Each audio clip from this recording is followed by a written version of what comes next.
What would you do if someone you loved most turned into the person who hurt you the deepest?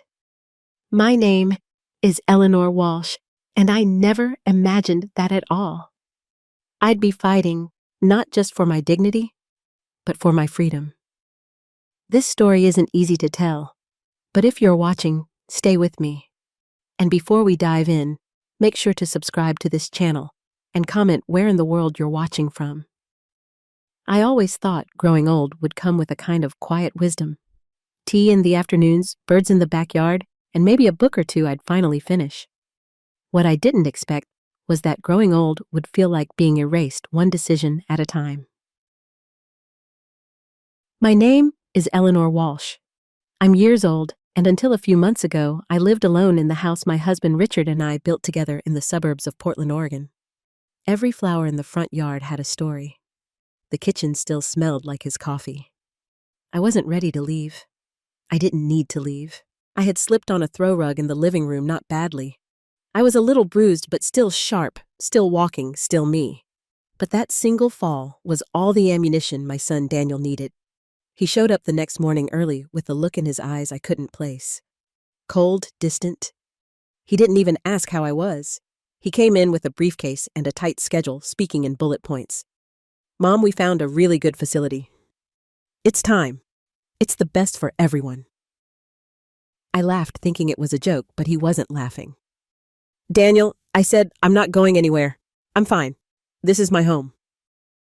But he had already made the arrangements. My things had been packed. The paperwork was signed. I stood in the hallway watching as two strangers came to move my boxes. My chest tightened. I couldn't breathe. It wasn't happening. I tried to argue, tried to fight back, but the look in his eyes, like I was some kind of project, a burden to be managed, made the words catch in my throat. "You fell," he said. "You could have broken your hip. You live alone. It's too risky. And frankly, I don't have the time to keep checking in on you." He didn't say it with cruelty. He said it with efficiency. That somehow made it worse. They took me in a van. I wasn't even allowed to ride in his car. I remember the silence, that deep, cold silence that settled into my bones as we pulled away from the only life I knew. The facility was clean, modern, with big windows and neutral-colored walls. But it smelled faintly of bleach and something I can only describe as abandonment, a silence you can't describe unless you've lived it. I remember sitting on the edge of the new bed in the room they assigned me. My name was on a label stuck to the door like I was a package, or a misplaced item someone finally decided to store away. I waited for Daniel to say something, maybe an apology, a reassurance. But all he said was, "I'll check in later this week. Don't worry, Mom. You'll be comfortable here." Then he left, just like that. I didn't cry right away. I just sat there looking around. The walls were bare, my belongings reduced to a suitcase. The home I had filled with memories now lived only in my head. I wasn't old enough to forget things, but I was old enough to be forgotten. That night, I lay in a bed that wasn't mine, listening to the soft buzz of fluorescent lights in the hallway. I thought about Richard, about how we used to laugh at the idea of growing old apart, how we promised we'd always take care of each other, and now he was gone, and my son had put me away like I was nothing. But I wasn't nothing. Not yet. Something inside me stirred that night, a flicker of something I hadn't felt in a long time. Not anger, not even sadness. It was the beginning of a quiet defiance. They thought I was finished, but they had no idea what I was about to do. I stared at the ceiling until morning, planning everything. The next morning, I woke up to the sound of soft wheels rolling down the hallway. Med carts, I'd later learn. That, and the occasional shuffle of feet. It was the kind of place where even time seemed medicated. My door was slightly open, and I could hear someone coughing from the room next to mine. The smell of scrambled eggs and overboiled coffee drifted in. I dressed myself slowly. Every movement a reminder that I still had control over something. When I stepped into the hallway, I was greeted by polite nods and tight smiles from the staff. Not warmth, not recognition, just routine. I was part of the furniture now. The common area was filled with muted conversations and television noise. No one looked up. No one asked my name. Some stared blankly at game shows. Others dozed off with plastic cups of juice untouched beside them. I stood there invisible in plain sight. I sat in a corner by the window. The sky was gray. A squirrel hopped along the fence outside and stopped to look in. And for a moment, I envied it. Free to run wherever it pleased. No paperwork required. Daniel didn't call that day. Or the next. It wasn't until the fourth day that he appeared. His shirt tucked in like he'd come straight from work, which knowing him, he probably had. He sat down across from me in the lounge, not even pretending to make eye contact. "I brought your insurance documents," he said, handing over a stack I didn't ask for. "And a few photos for your nightstand." There were 3. One of him as a child, one of Richard holding Daniel as a baby, and one of me, cropped out of a family vacation photo like an afterthought. I stared at them in silence. "Is there anything you need?" he asked. His voice had that edge. The tone people use when they want to appear kind, but hope you'll say no. I wanted to ask him why. Why this? Why now? Why couldn't he just check in on me from time to time, like a decent son? But I knew his answer already. This is easier. So I said nothing. "You're quiet," he commented. "I'm thinking," I replied. He looked uncomfortable. Like even that small bit of resistance unsettled him. And then he said something I'll never forget. "It's not like I don't care, Mom, but you've had your time.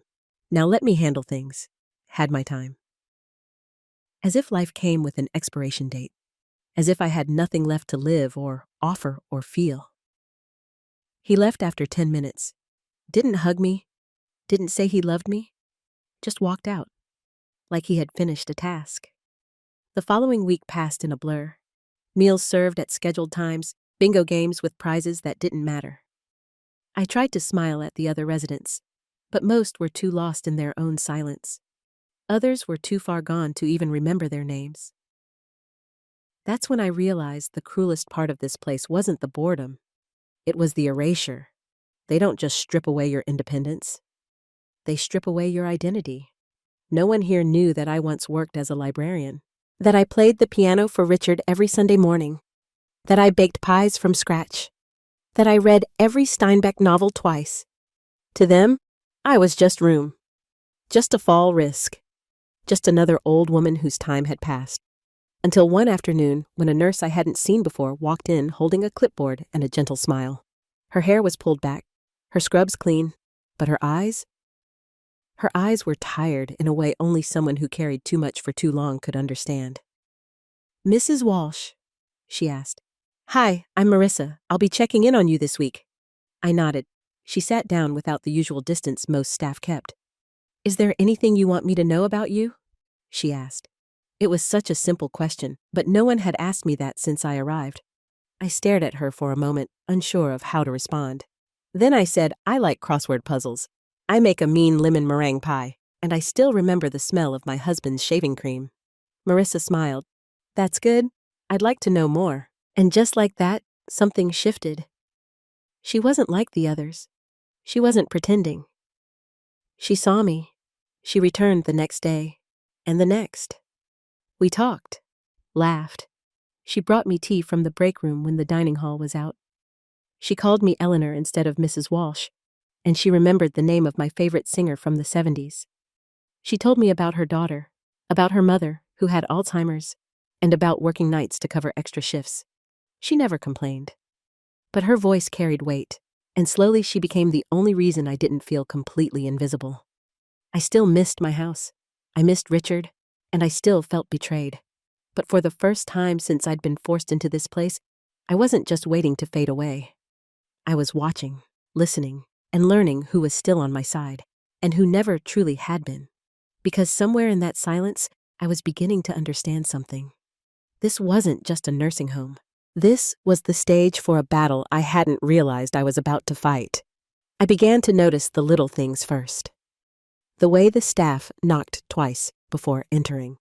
The way certain residents stared off at nothing, their stories trapped behind tired eyes. The way people stopped asking you questions once they decided you were just old. But with Marissa, it was different. She saw past the wrinkles, past the scheduled medications and the chart on the door. She listened when I spoke, not with sympathy, but with respect, as if I still mattered. Every morning she made time for me, even when she was busy. She'd peek her head in my room and say, "Morning, Eleanor. You good today?" Just that. Those few words gave my day purpose. She treated me like a person, not a case file. It had been 2 weeks since Daniel last visited. Not that I expected much. My phone sat on the nightstand, silent. He hadn't called. No messages, not even a check-in. And yet there I was telling stories to a nurse half my age, like she was the only family I had left. Marissa had this laugh warm and real, the kind that caught me off guard sometimes. She told me about her little girl Mia, who had just turned 6, about how she loved peanut butter sandwiches and hated going to sleep. "She insists I leave the hallway light on," she said one night as we sat by the small garden behind the center. "Says it keeps the nightmares away." I smiled. "Smart girl." "Smarter than me most days," she replied, and her voice cracked slightly. She looked away, brushing invisible lint from her sleeve. I didn't press, but I noticed her hands' slightly calloused nails trimmed short, the hands of someone who had to do everything herself. Later, she told me her mother had been diagnosed with early-onset Alzheimer's 2 years ago. Marissa was 29 then. She'd taken on 2 jobs to keep up with bills. Had to move her mom into her apartment because she couldn't afford a facility. "And your husband?" I asked gently. She smiled, but it was hollow. Walked out when I told him I wouldn't put my mom in a home. Said he wasn't ready to carry that kind of weight. That kind of weight. I knew the feeling. I carried it too. Every day since Richard passed that night, I lay in bed thinking about her. About the sacrifices. The loneliness. The way she smiled, even with the world on her shoulders. And I thought about how little Daniel seemed to know about weight. Or loyalty. Or love. The contrast was unbearable. One morning after breakfast, I asked Marissa if she could help me find my lawyer's number. She blinked, surprised, but didn't question me, just nodded. "Of course. I'll bring you a phone and a quiet place to make the call." I could see it in her eyes. She didn't want to pry, but I knew she sensed something bigger was unfolding. It took less than 5 minutes. My lawyer, James Palmer, had been our family attorney for years. He remembered my voice immediately. "I need to make changes to my will," I told him. "And I'd like to start paperwork for an adult adoption." There was a pause. "Eleanor, are you sure?" "I've never been more certain." That same afternoon, I wrote 2 letters. One to Daniel, short, cold, and factual, and one to Marissa. That one I sealed and hid inside the drawer of my nightstand. I wasn't ready to give it to her yet. But when the time came, I wanted her to know.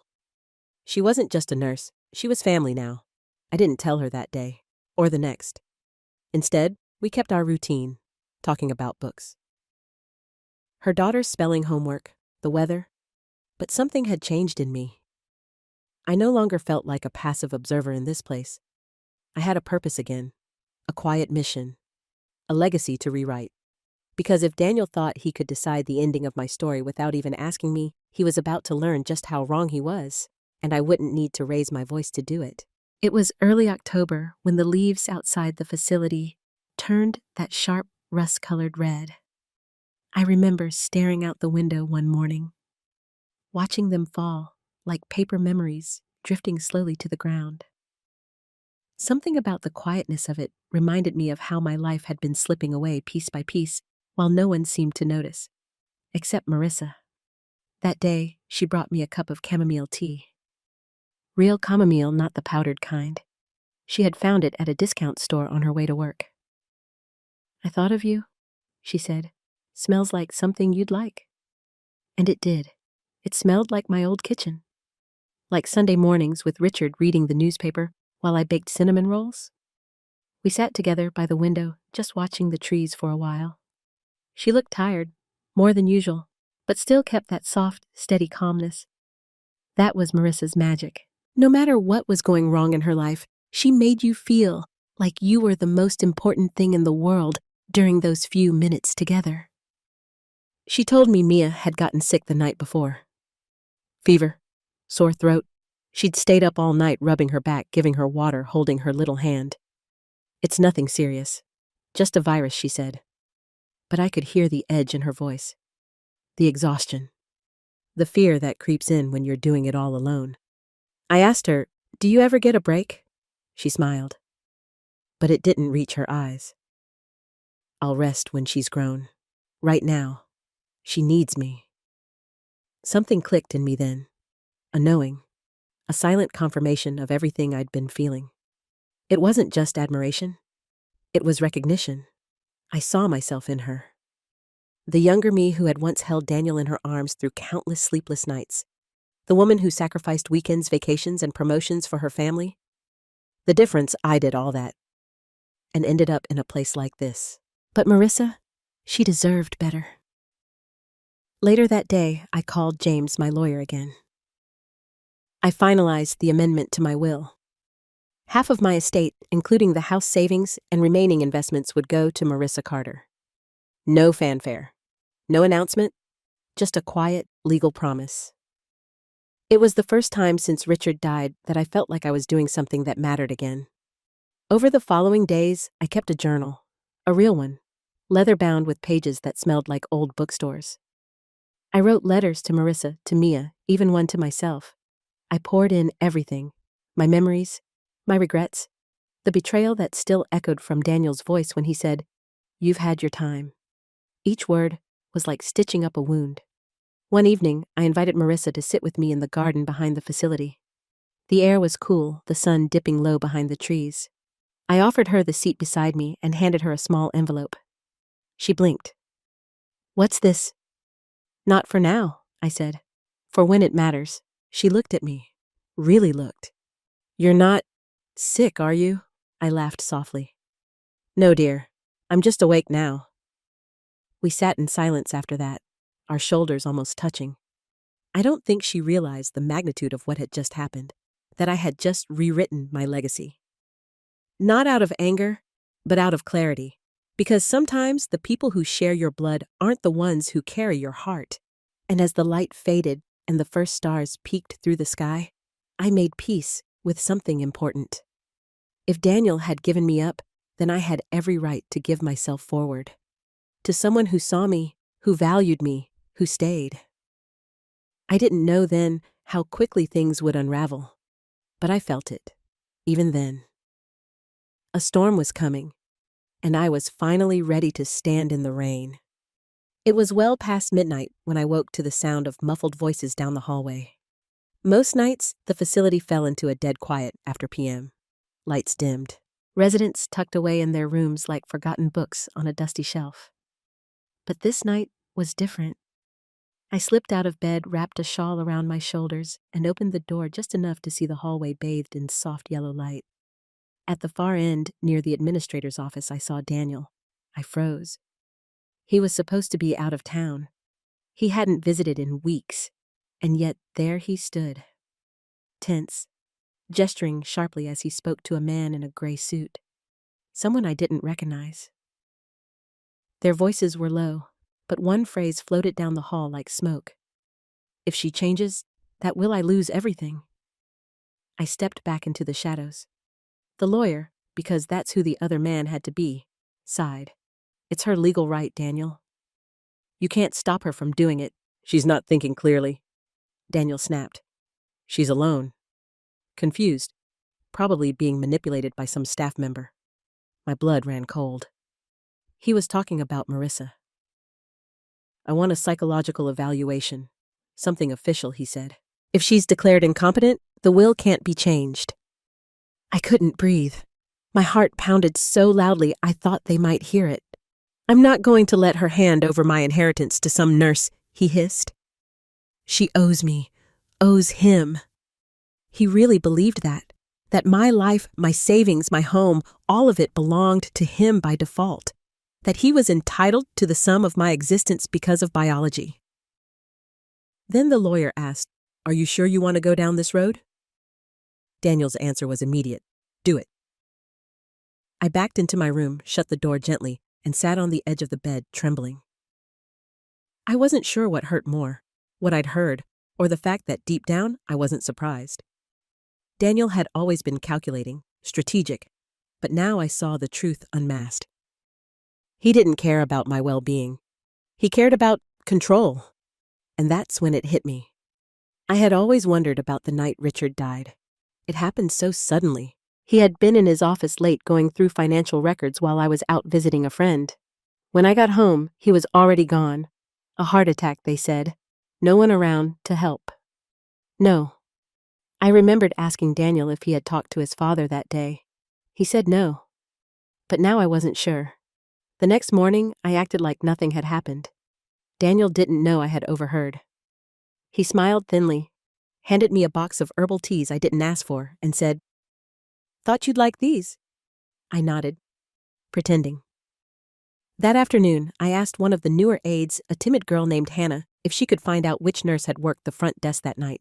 She hesitated, then whispered, "It was Kristen, but she doesn't talk much." I found Kristen folding laundry in the back hallway.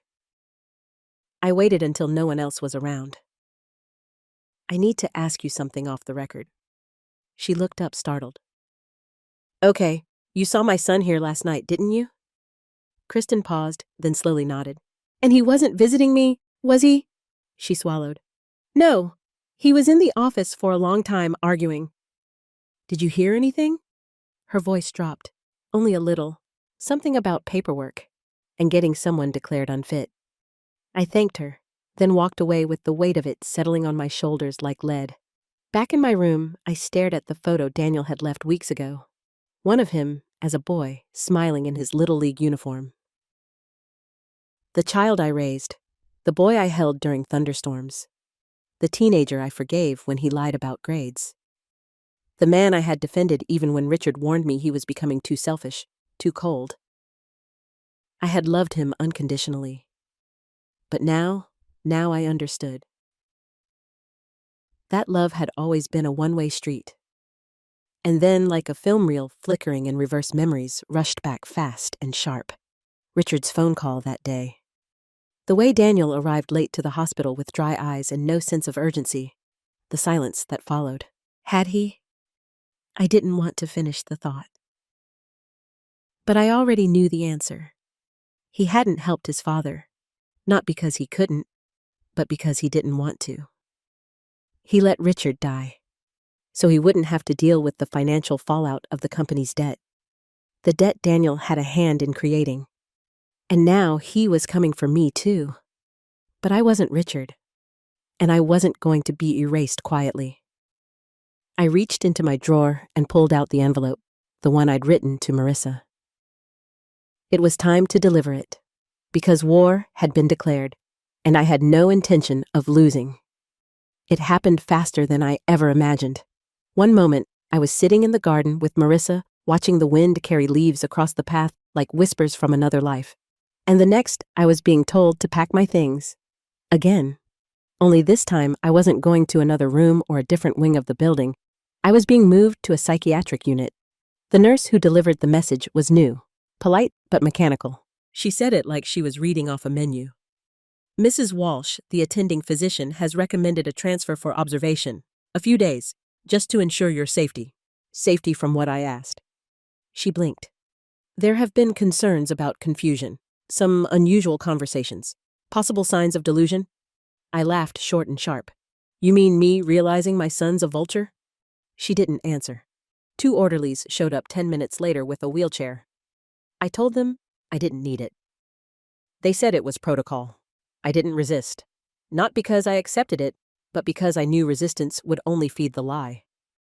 If I raised my voice, I'd be labeled irrational. If I refused to cooperate, they'd use it as evidence. I needed to stay calm. They wheeled me down a hallway I'd never noticed before, through a locked door with a security code I didn't have. The moment it clicked shut behind me, something deep inside me cracked. The air was different. Sterile, thicker. The walls a muted shade of green that felt more prison than hospital. No photos, no music, just the quiet hum of despair. My new room was smaller. The bed bolted to the floor. A single window with safety glass. No sharp objects. No phone. No Marissa. I asked the nurse, a woman with tired eyes and a tight bun, how long I'd be there. "Until the evaluation is complete," she said. "And who ordered it?" She hesitated, just long enough to confirm what I already knew. "Your son made the request," she finally said, with a supporting statement from Dr. Levin. Dr. Levin, the facility's medical director, a man I'd spoken to 3 times briefly and never once confided in.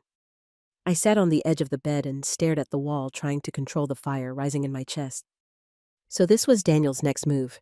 He couldn't undo the will on his own. But if I was declared mentally unfit, legally incompetent, then everything I'd worked so hard to protect could be overturned. And I would be silenced, literally locked away. The first night in that room was the longest of my life. I didn't sleep. I barely moved. The lights outside my door stayed on all night, spilling in through the gap like a spotlight. They brought me pills. I refused to take them. They tried to coax me, said I needed rest, that I was agitated. I wasn't agitated. I was aware. I thought of Richard, of how he must have felt, alone in that office, clutching his chest and dialing the number of the one person he thought would save him. And I thought of Daniel, looking at the phone and choosing not to answer. I cried that night, not out of fear, but because I realized how little I meant to him. I wasn't his mother anymore. I was an obstacle. But then I remembered Marissa. Her hands, her laugh, her promise. And I knew she wouldn't let this go. The next day, a social worker came in, a young man named Kevin.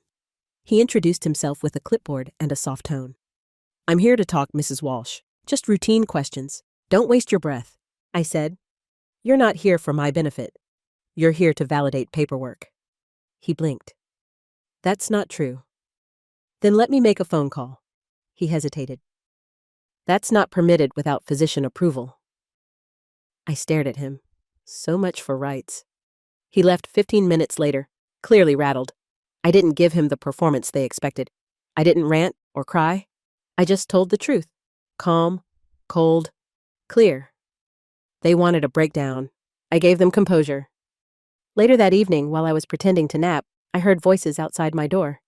"She's lucid," one of the nurses whispered. "Honestly, more coherent than half the staff." "Orders are orders," the other replied. I felt a flicker of hope. Not everyone was blind. Still, I was trapped, and time was running out. But I knew Marissa, and I knew something Daniel didn't. He had underestimated me. But he had no idea what I'd taught her. The first time Marissa tried to see me after they moved me, they turned her away. She told me that later. She had rushed in during her shift, still in her scrubs, her badge swinging her heart, probably pounding harder than she'd ever admit. She asked the front desk nurse where I had been transferred and was met with blank stares. "Mrs. Walsh is no longer under your care," they told her. "The matter is being handled internally." She told me her hands started shaking, that she felt like she was going to scream, but didn't. She knew better. Marissa was smart. She knew the game they were playing. She just didn't know how deep Daniel's reach really went. But she started digging. She wasn't just a nurse anymore. She was on a mission. She called the lawyer I had been working with, James Palmer, and demanded a meeting. When he hesitated, she sent him the letter I had written and sealed weeks earlier. The one I had tucked into my drawer like a seed I prayed would grow when the time came. That letter changed everything. James called her back within an hour. He met her in his office the next morning. And from what Marissa later told me, she didn't waste time with pleasantries. She told him everything. About the change in my will. The increasing pressure from Daniel. The way I was suddenly declared unstable out of nowhere. She also brought something else with her. A voice recording. 2 weeks earlier, during a routine hallway conversation, Daniel had been speaking to the facility's administrator near the nurses' station. He hadn't noticed that Marissa had her phone in her coat pocket, and he hadn't known she had accidentally hit record while reaching for a pen. In that recording, his voice was clear. He said the words plainly. "She's just lonely, easy to manipulate. That nurse. She's conning her. Once I have her declared unfit, the will goes back to the way it should be." That audio clip was more than enough to raise alarms. But Marissa didn't stop there. She tracked down Kristen, the night shift nurse who had seen Daniel at the facility after hours. Kristen was hesitant at first, scared of losing her job. But Marissa told her the truth, that if she stayed silent, she'd be complicit in something worse than neglect. Kristen agreed to sign a statement. Then came the medical records. Marissa noticed inconsistencies in the evaluation ordered by Dr. Levin, dates that didn't match statements attributed to me, that I never made medications I was supposedly non-compliant with, even though I had never once refused a prescription before the psychiatric transfer. She took everything, statements, recordings, medical inconsistencies, and brought them to James. Together, they filed for an emergency hearing with a judge. They called it what it was, elder abuse. And while all that happened out there, I was still inside that locked wing, pacing the length of my room like a caged animal. Every day they brought pills. Every day I refused them. My chart filled with words like uncooperative and defensive, as if I were being difficult just for the pleasure of it. But I knew the truth. They wanted me numb. They wanted me quiet. They wanted me gone. I didn't know what Marissa was doing. I couldn't see it. I couldn't feel it. But I believed in her, because she was the only person in that building who had ever looked me in the eye and seen a human being. Not a patient, not a burden, not a bank account. And when they finally told me I had a hearing scheduled with the judge, I knew she had found a way through. They let me shower the morning of the hearing, gave me clean clothes, offered a cup of coffee I didn't trust. A nurse came in to brush my hair, trying to make it all look presentable. But I didn't care about appearances. I was preparing for war. And I wasn't walking into that courtroom as a victim. I was walking in as someone who had nothing left to lose, and therefore everything to say. They transported me in a van with tinted windows like I was some kind of criminal. 2 orderlies sat in the front, talking about their lunch plans, while I sat in the back, hands folded in my lap, pretending not to hear. But I heard everything. I heard how they referred to me the old lady with the nurse problem. I heard them joke about how I must be faking it just to get attention. And I memorized every word, because soon their words would matter. The courthouse wasn't far, just a small gray building with a broken flag outside and too many parking spaces. I was led through a side entrance, away from the public, like I was something shameful to be hidden from view. But inside that small courtroom, I saw her, Marissa. She sat near the front, wearing a simple navy blouse, her hands clasped tightly in her lap. When she saw me enter, her eyes flooded with emotion. She didn't speak, just nodded, as if to say, "I told you I'd come." And then I saw Daniel sitting with his lawyer, smug as ever, his suit too perfect, his posture too rehearsed. He didn't look at me. He didn't have to. He thought he'd already won. The judge was a woman, late 50s, sharp eyes. No nonsense tone. She looked at me like she hadn't made up her mind yet. That gave me hope. James stood and began. He laid out the facts slowly, methodically, like a scalpel, not a hammer. He presented Marissa's audio recording, Kristen's statement, the discrepancies in my medical records. And then he played the tape. Daniel's voice filled the room, cold, calculated, ugly. "She's just lonely, easy to manipulate. That nurse, she's conning her. Once I have her declared unfit, the will goes back to the way it should be." The courtroom went silent. Daniel's lawyer tried to object, but it was too late. The words were already in the air, staining everything. Then it was my turn. I stood slowly. My knees trembled, but my voice did not. "I may be old," I said, "but I am not confused. I am not senile, and I am not finished." I looked directly at Daniel. "I trusted you. I loved you. I forgave you for so many things I shouldn't have. But when you let your father die, when you ignored his call for help so you wouldn't be held responsible for your own mistakes, you crossed a line I cannot and will not forgive." Gasps echoed. Daniel turned pale. I continued, "This isn't about money. It's not even about the will. It's about dignity. It's about being seen, being heard, being human. And if my life is worth nothing more to my own son than a $, then I will spend what's left of it with someone who treats me like I matter." Marissa's eyes welled with tears. She reached for a tissue quietly. The judge called for a recess. When we returned, her voice was firm, resolute. "Mrs. Walsh is of sound mind and full legal capacity. This court finds the petition for guardianship filed by Mr. Daniel Walsh to be baseless and frankly disturbing." She turned to Daniel. She turned to, "You should consider yourself lucky she doesn't press criminal charges."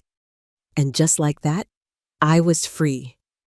Free from the walls. Free from the silence. Free from the son who had turned his back on everything good and decent. Outside the courthouse, Marissa hugged me. Not hard, just enough, just right. "You did it," she whispered. "No," I said. "We did."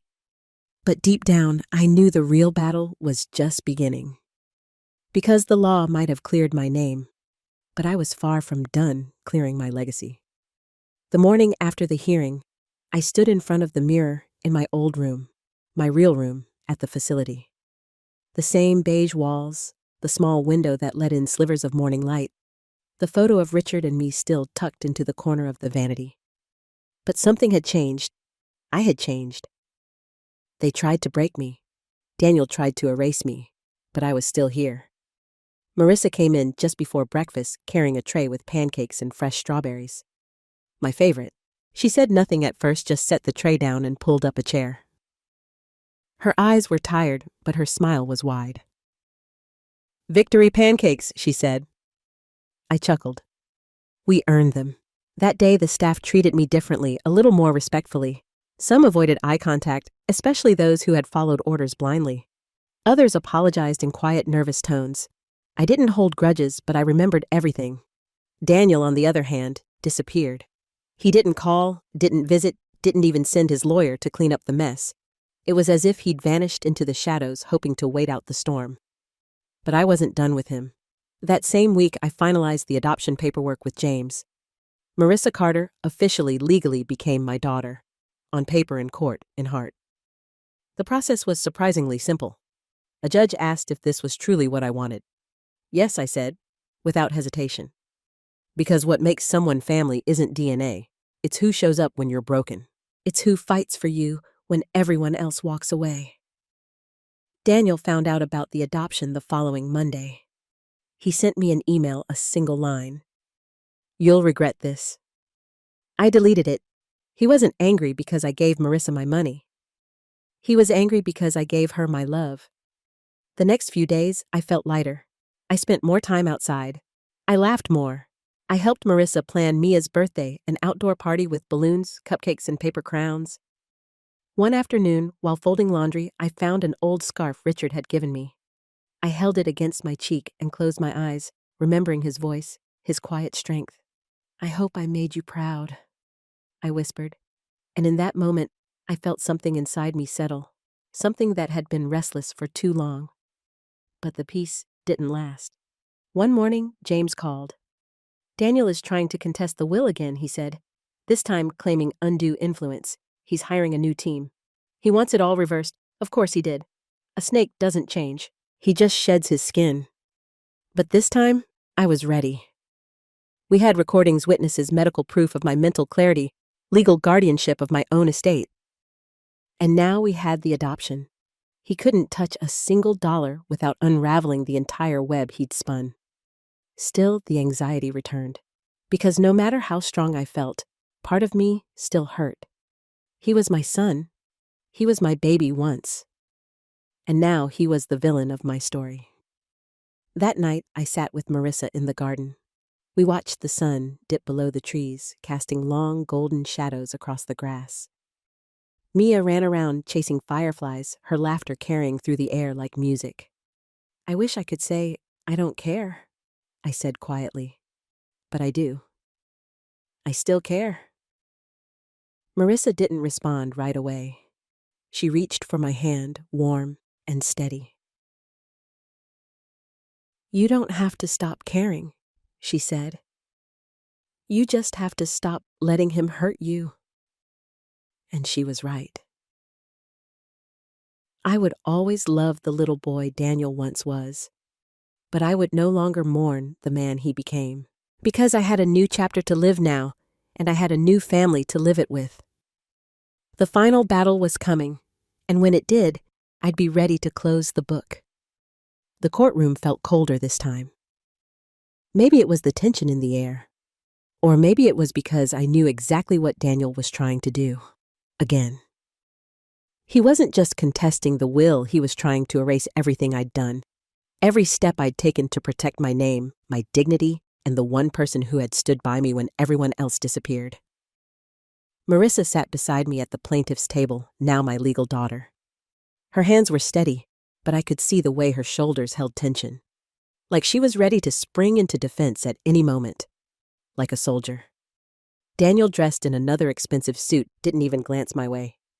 His lawyer, new polished arrogant, tried to paint a picture of manipulation. That Marissa had preyed on an elderly woman. That I'd been coerced. That none of my decisions could be trusted. They played the age card. They played the vulnerable senior card. But they forgot one thing. I was still alive. Still present. Still powerful. I stood when called. My voice was clear, strong. I made every decision with full knowledge of what I was doing, I said, looking directly at the judge. And I stand by them. I changed my will not out of confusion, but out of clarity. I chose to give my legacy to someone who earned it, not someone who assumed he was entitled to it. The opposing lawyer smirked. And what about your son? You're saying he deserves nothing. I didn't flinch. I'm saying he deserves exactly what he gave me in the last years of my life. Silence, distance, disregard. A murmur spread across the courtroom. Then James, my lawyer, took the floor. He presented the adoption papers. Legal? Complete. Airtight. He presented Marissa's years of service, her spotless record, her unwavering loyalty. He reminded the court of Daniel's previous attempt to have me committed, and then he dropped the final blow. The audio recording again. Daniel's voice, smug and unfiltered, speaking about manipulating the system to reclaim the will. The judge leaned back in her chair, folded her arms, and sighed. I've seen a lot of ugly family disputes, she said, but this is different. This is calculated cruelty masked as concern. She turned to Daniel. Mr. Walsh, not only do I deny your petition, but I am referring your behavior to the State Bar Association for review. If this courtroom allowed emotional damages, you'd owe your mother far more than money. I couldn't help it. I let the tears fall. Not from sadness. From release. It was over. Outside the courthouse, reporters waited. But I didn't stop. Marissa and I walked hand in hand to the car. We didn't need a statement. We didn't need the world to understand. Because we understood. Back at the facility, I packed my things for the last time. Not in secret, not in fear, but with joy. We were moving into a small house just outside of town. A modest cottage with a backyard and a garden I could tend again. Marissa called it ours. Mia had already picked out where her swing set would go. As I zipped up the final suitcase, I glanced around the room that had once felt like a prison. It was just a space now, a chapter that had served its purpose. Before we left, I placed the old photo of Richard and me in my bag. I looked at his face, his smile. I kept my promise. I whispered. I didn't let him take everything. Outside, Marissa honked gently from the car. I took one last look, then closed the door behind me. And just like that, I walked out. Not defeated, but reborn. Not forgotten. Chosen. The sun was warm on my face as we pulled into the driveway of our new home. It wasn't large or fancy, just a simple cottage with pale blue shutters and a porch swing already squeaking in the breeze. But to me, it felt like a palace, because this time I had chosen it. No one had dragged me here. No one had packed my things without asking. I came on my own terms, and I brought with me the only people who had truly stayed. Marissa helped me out of the car while Mia ran ahead laughing as she announced which bedroom she wanted. There were daisies in the front yard already blooming. I smiled. Richard would have loved this place. I hadn't heard a word from Daniel since the ruling. No calls, no emails, nothing. Part of me kept waiting for a final plea, or maybe an apology. But none came, and that silence said more than any words ever could. We unpacked slowly, savoring each moment. I placed Richard's photo on the mantel. Marissa hung up drawings Mia had made in school. We filled the kitchen with smells. Cinnamon basil fresh bread. Life returned to my bones in ways I didn't know I still needed. A week later, a letter arrived. Not from Daniel. From his lawyer. It was a formal notification. Daniel had filed for bankruptcy. Apparently, his reputation had taken a hit after the court hearing. His real estate ventures had started to crumble. Investors pulling out. Word had gotten around. You can't hide a heart like his forever. And just like that, the man who had tried to steal everything from me lost everything himself. I didn't smile when I read it. I didn't gloat. But I did exhale deeply fully for the first time in years. Because justice doesn't always roar. Sometimes it whispers. Sometimes it's watching your enemy fall without ever having to lift a hand. One afternoon, I sat on the back porch with Marissa. The air smelled like fresh grass and warm soil. She was reading and I was crocheting something for Mia's room. "You ever regret it?" she asked quietly. Giving me so much, I looked up. Surprised. "I didn't give you anything," I said. "You earned it. You. Every bit of it." She looked down, her eyes glassy. "No one's ever said that to me before?" I reached over, took her hand in mine. "Well, get used to it." I smiled. "You're stuck with me now." That night, I dreamed of Richard. We were dancing in the living room, slow and silly like we used to. He was wearing those ridiculous plaid slippers, and I could feel his hand on my waist like he'd never left. When I woke up, there were birds singing outside. The sun filtered through the curtains. I could hear Mia giggling from her room. And I realized something. This was home, not the house, not the bricks or the furniture, the feeling, the peace, the laughter, the love. I had found my family not in blood, but in the ones who chose to stay. Daniel had lost a fortune, but I had gained a future, and I wouldn't trade places with him for all the money in the world. The garden was full of light. Golden afternoon sun spilled across the rows of fresh soil, where I had just planted a handful of wildflower seeds with Mia. Her tiny hands had been covered in dirt, her face smudged, but her laughter, pure, unfiltered joy, still echoed in the breeze. I sat on the porch swing now, a glass of lemonade in my hand, watching her run across the lawn with her little butterfly net chasing nothing in particular. And Marissa. She stood barefoot in the grass, smiling, her hair tied back, sleeves rolled up. She looked younger these days, lighter, like some invisible weight had finally lifted from her shoulders. This was peace. This was healing. This was everything I'd been denied and everything I had chosen to build with the pieces left behind. For so long I thought growing old meant losing pieces of yourself. I thought it meant being erased, made invisible. I never imagined I'd be fighting for my name, my worth, my voice. But I did fight, and I won. Not with rage, not with revenge, but with truth, with grace, with clarity. After the ruling, Daniel never reached out again. Not to apologize, not to explain, just silence. And I let it stay that way. There's a kind of mourning that comes with letting go of someone you once loved unconditionally. It's quiet and slow and private. But it's necessary. I don't hate him. I don't wish him pain. I just don't give him the power to define me anymore. Instead, I poured my energy into planting, into baking, into showing Mia how to make her first peach cobbler, into helping Marissa get her nursing certification upgraded so she could open a small private care service from home. We became something more than a household. We became a family, a real one, built not from shared blood, but from shared battles, from loyalty, from love in its purest form. Every morning, I wake up and choose this life, not because it's perfect, but because it's mine, and because I fought for it. I thought my story was ending the day Daniel wheeled me into that facility. But I was wrong. That was just the beginning of my final act, the one I got to write. The one that ends with my hands in the dirt, laughter in the air, and peace in my chest. As the sun dipped lower, I reached over and picked a single sunflower from the pot beside me. My favorite. Richard once told me sunflowers always turn toward the light. I think I finally understand what he meant.